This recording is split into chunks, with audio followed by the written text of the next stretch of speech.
Breaking Tonight, une épidémie virale en Chine, incite les Centres pour le contrôle et la prévention des maladies, le CDC, à émettre une alerte aux voyageurs.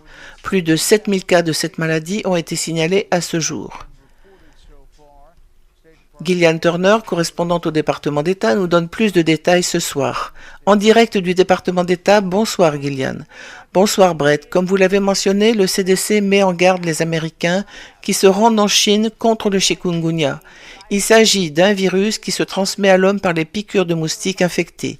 Il peut provoquer une maladie grave dont les symptômes ressemblent beaucoup à ceux de la dengue et du virus Zika, que l'on trouve principalement en Afrique. Voici ce que dit le CDC à ce sujet.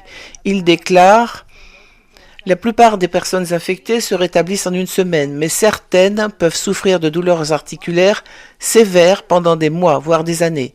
D'autres symptômes incluent une forte fièvre et de la fatigue. » L'épidémie sévit actuellement dans la province chinoise du Guangdong, près de Hong Kong, avec plus de 7000 cas signalés à ce jour, ce qui a conduit à la mise en place de mesures assez drastiques pour contenir la propagation, comme l'utilisation obligatoire de répulsifs anti-insectes pour les personnes entrant dans la zone, les contrôles obligatoires des propriétés à la recherche d'eau stagnante qui attire les moustiques sont désormais punis par des amendes, voire des arrestations.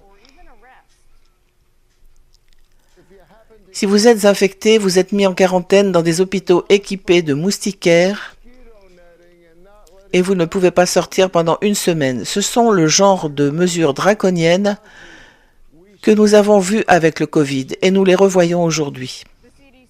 Le CDC indique que les Américains qui se rendent dans 8 autres pays courent également un risque élevé d'exposition au virus, même s'il n'y a pas d'épidémie en cours dans ces pays. Les personnes à risque de développer des formes graves du chikungunya sont les nouveau-nés, les personnes âgées de 65 ans et plus, ainsi que les personnes souffrant de diabète ou de maladies cardiaques.